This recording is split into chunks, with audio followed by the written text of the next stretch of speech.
നമസ്കാരം.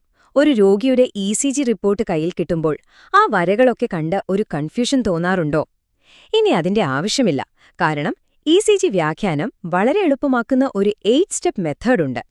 ഈയൊരു ഭാഗത്ത് നമുക്ക് അതിലെ ആദ്യത്തെ 4 സ്റ്റെപ്പുകൾ എന്തൊക്കെയാണെന്ന് നോക്കാം. ഈ കാണുന്ന സങ്കീർണമായ വരകളില്ലേ, ഇത് വെറുമൊരു ചറവറ വരകളാണോ അതോ ഹൃദയത്തിന്റെ അവസ്ഥയെക്കുറിച്ചുള്ള എന്തെങ്കിലും സൂചനയാണോ? സത്യം പറഞ്ഞാൽ ഓരോ ഇ.സി.ജിയും ഹൃദയത്തിന്റെ ഒരു കഥയാണ് നമ്മളോട് പറയുന്നത്. അപ്പോ ആ കഥ എങ്ങനെയാണ് വായിച്ചെടുക്കേണ്ടത് എന്ന് നമുക്ക് പഠിക്കാം. ഓർക്കുക, ഇതൊരു വെറും ടെസ്റ്റ് റിപ്പോർട്ട് മാത്രമല്ല, ഇത് ജീവൻ രക്ഷിക്കാൻ സഹായിക്കുന്ന ഒരു കഴിവാണ്.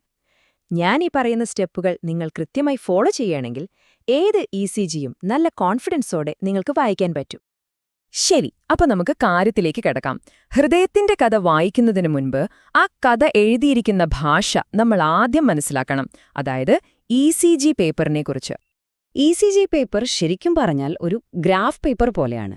ഇതിൽ കാണുന്ന ഓരോ ചെറിയ ചതുരത്തിനും കൃത്യമായൊരർത്ഥമുണ്ട്. സമയവും അതുപോലെ ഹൃദയത്തിലെ ഇലക്ട്രിസിറ്റിയുടെ അളവും ഈ ചതുരങ്ങളെ അടിസ്ഥാനമാക്കിയാണ് രേഖപ്പെടുത്തുന്നത്. ഈ പേപ്പർ ഒരു ടൈം ലൈൻ ആണെന്ന് വിചാരിച്ചോളൂ. മെഷീൻ ഈ പേപ്പറിനെ സെക്കൻഡിൽ 25 മില്ലിമീറ്റർ വേഗതയിലാണ് പുറത്തേക്ക് വിടുന്നത്. അതുകൊണ്ട് തിരശ്ചീനമായി നോക്കുമ്പോൾ ഓരോ ചെറിയ ചതുരവും 0.04 സെക്കൻഡിനെയാണ് കാണിക്കുന്നത്. അപ്പോ 5 ചെറിയ ചതുരം ചേർന്ന ഒരു വലിയ ചതുരം 0.20 സെക്കൻഡിനെയും കാണിക്കും. ഇനി നമുക്ക് കുത്തനെ, അതായത് മുകളിലേക്കും താഴേക്കുമുള്ള കാര്യം നോക്കാം. ഇത് കാണിക്കുന്നത് ഹൃദയത്തിന്റെ ഇലക്ട്രിക്കൽ പവറിനെയാണ്, അതായത് വോൾട്ടേജ്. ഓരോ ചെറിയ ചതുരവും 0.1 മില്ലിവോൾട്ടിനെ സൂചിപ്പിക്കുന്നു. അപ്പോൾ ഒരു വലിയ ചതുരം 0.5 മില്ലിവോൾട്ടായിരിക്കും. അപ്പോ ഇവിടെ വളരെ പ്രധാനപ്പെട്ട ഒരു കാര്യമുണ്ട്. കാലിബ്രേഷൻ എപ്പോഴും കറക്റ്റായിരിക്കണം. സാധാരണയായി 1 മില്ലിവോൾട്ട് എന്ന് പറയുന്നത് 10 മില്ലിമീറ്ററിന് തുല്യമായിരിക്കും. ഈ കാലിബ്രേഷൻ തെറ്റിയാലോ അല്ലെങ്കിൽ മറ്റ് തടസ്സങ്ങൾ, അതായത് ആർട്ടിഫാക്ട്സ് വന്നാലോ നമ്മുടെ വ്യാഖ്യാനം മുഴുവൻ തെറ്റിപ്പോകാൻ സാധ്യതയുണ്ട്. ഓക്കെ, അപ്പോൾ നമുക്കിപ്പോൾ ബേസിക് കാര്യങ്ങൾ മനസ്സിലായി. ഇനി നമുക്ക് ആദ്യത്തെ 2 പ്രാക്ടിക്കൽ സ്റ്റെപ്പുകളിലേക്ക് കടക്കാം. 1, ഇ.സി.ജിയുടെ ക്വാളിറ്റി ഉറപ്പുവരുത്തുക. 2, ഹാർട്ട് റേറ്റ് കണക്കാക്കുക. Step 1, quality control. ആദ്യം തന്നെ ഇത് നിങ്ങളുടെ രോഗിയുടെ ഇ.സി.ജി തന്നെയാണോ എന്ന് ഉറപ്പിക്കുക. പേര്, വയസ്സ്, തീയതി എല്ലാം ഒന്നുകൂടി നോക്കുക. പേപ്പർ സ്പീഡ് 25 mm/s ആണെന്നും കാലിബ്രേഷൻ 1 മില്ലിവോൾട്ടിന് 10 mm ആണെന്നും ഉറപ്പാക്കണം. പിന്നെ മസിൽ വിറയൽ കൊണ്ടോ ലീഡ്സ് ലൂസായതുകൊണ്ടോ ഉള്ള ആർട്ടിഫാക്ട്സ് എന്തെങ്കിലും ഉണ്ടോ എന്നും ശ്രദ്ധിക്കണം. ഒരു കാര്യം എപ്പോഴും ഓർമ്മയിൽ വെക്കുക, ഒരുപാട് നോയ്സ് ഉള്ള വ്യക്തമല്ലാത്ത ഒരു ഇ.സി.ജി ഒരിക്കലും ഇന്റർപ്രറ്റ് ചെയ്യാൻ ശ്രമിക്കരുത്. കാരണം കൃത്യമായ ഒരു വിശകലനത്തിന് എപ്പോഴും ക്ലിയറായിട്ടുള്ളൊരു സിഗ്നൽ അത്യാവശ്യമാണ്. സ്റ്റെപ്പ് 2, ഹാർട്ട് റേറ്റ് കണ്ടുപിടിക്കുക. റിഥം റെഗുലർ ആണോ ഇറഗുലർ ആണോ എന്നതിനെ ആശ്രയിച്ച് 2 എളുപ്പവഴികളുണ്ട്. റിഥം റെഗുലർ ആണെങ്കിൽ 300 റൂൾ ഉപയോഗിക്കാം. 2 R വേവുകൾക്കിടയിൽ എത്ര വലിയ ചതുരങ്ങളുണ്ടെന്ന് എണ്ണുക, എന്നിട്ട് 300നെ ആ സംഖ്യ കൊണ്ട് ഹരിക്കുക. ഇനി റിഥം ഇറഗുലർ ആണെങ്കിലോ 10 സെക്കൻഡ് റൂൾ ഉപയോഗിക്കാം. 10 സെക്കൻഡ് സ്ട്രിപ്പിലെ R വേവുകളുടെ എണ്ണമെടുത്ത് അതിനെ 6 കൊണ്ട് ഗുണിച്ചാൽ മതി. ഒരു ഉദാഹരണം നോക്കാം. 2 R വേവുകൾക്കിടയിൽ 4 വലിയ ചതുരങ്ങളുണ്ടെന്ന് വെക്കുക. അപ്പോൾ ഹാർട്ട് റേറ്റ് 300 ഹരിക്കണം 4, അതായത് 75 ബീറ്റ്സ് പെർ മിനിറ്റ്. സിമ്പിൾ അല്ലേ?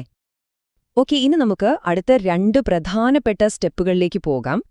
റിഥവും അതുപോലെ ഹൃദയത്തിന്റെ ഇലക്ട്രിക്കൽ ആക്സിസും എങ്ങനെ കണ്ടുപിടിക്കാമെന്ന് നോക്കാം. Step 3, rhythm analysis. ആദ്യം തന്നെ R വേവുകൾ തമ്മിലുള്ള അകലം, അതായത് RR ഇന്റർവെൽ തുല്യമാണോന്ന് നോക്കുക. തുല്യമാണെങ്കിൽ റെഗുലർ റിഥം, അല്ലെങ്കിൽ ഇറഗുലർ. പിന്നെ P വേവുകൾ ശ്രദ്ധിക്കുക. എല്ലാ QRS കോംപ്ലക്സിന് മുൻപ് ഒരു P വേവ് ഉണ്ടോ? ഓരോ P വേവിനും ശേഷം ഒരു QRS വരുന്നുണ്ടോ? ലീഡ് ഐയിൽ P വേവ് പോസിറ്റീവും AVRൽ നെഗറ്റീവുമാണോ? ഇതെല്ലാം ശരിയാണെങ്കിൽ അത് നോർമൽ സൈനസ് റിഥമാണ്. ഇനി സ്റ്റെപ്പ് 4, ആക്സസ് കണ്ടുപിടിക്കൽ. ഇതിനൊരു എളുപ്പവഴിയുണ്ട്. അതാണ് 2 ലീഡ് മെത്തേഡ്. ലീഡ് ഐയിലെയും AVFലെയും QRS കോംപ്ലക്സ് നോക്കിയാൽ മതി. രണ്ടും പോസിറ്റീവാണെങ്കിൽ അത് നോർമൽ ആക്സസ് ആണ്. ഇനി ലീഡ് ഐ പോസിറ്റീവും AVF നെഗറ്റീവുമാണെങ്കിൽ left axis deviation. Lead I നെഗറ്റീവും AVF പോസിറ്റീവുമാണെങ്കിൽ റൈറ്റ് ആക്സിസ് ഡീവിയേഷൻ. രണ്ടും നെഗറ്റീവാണെങ്കിലോ അത് എക്സ്ട്രീം ആക്സിസ്. അപ്പോൾ എന്തിനാണ് നമ്മൾ ഈ ആക്സിസ് നോക്കുന്നത്? കാരണം ഒരു അബ്നോർമൽ ആക്സിസ് ചിലപ്പോൾ ഹൃദയത്തിന് വലിപ്പക്കൂടുതലുള്ളതിനെയോ അല്ലെങ്കിൽ അതിന്റെ ഇലക്ട്രിക്കൽ സിസ്റ്റത്തിലെ എന്തെങ്കിലും പ്രശ്നങ്ങളെയോ സൂചിപ്പിക്കാം. അപ്പോ ഇത്രയായപ്പോ ECG ഇന്റർപ്രിട്ടേഷന്റെ നല്ലൊരു ഫൗണ്ടേഷൻ നിങ്ങൾ പഠിച്ചു കഴിഞ്ഞു. നമുക്ക് പെട്ടെന്നൊന്ന് ഓർത്തു നോക്കാം. 1. നമ്മൾ ക്വാളിറ്റി ചെക്ക് ചെയ്തു. 2. ഹാർട്ട് റേറ്റ് കണക്കാക്കി. 3. റിതം അനലൈസ് ചെയ്തു. 4. ആക്സസ് കണ്ടുപിടിച്ചു. ഈ 4 സ്റ്റെപ്പുകളാണ് നിങ്ങളുടെ അടിത്തറ. ഈ ഫൗണ്ടേഷൻ ഇപ്പോ നിങ്ങളുടെ കയ്യിൽ ഭദ്രമാണ്. ഇനി ഹൃദയത്തിന്റെ കൂടുതൽ നിർണായകമായ സൂചനകൾ കണ്ടെത്താൻ നിങ്ങൾ റെഡിയാണോ? ഇന്റർവെല്ലുകൾ, P-വേവ്, QRS, STT വേവ് അനാലിസിസ് ഇതെല്ലാം വരുന്ന അടുത്ത ഭാഗത്തിനായി കാത്തിരിക്കുക.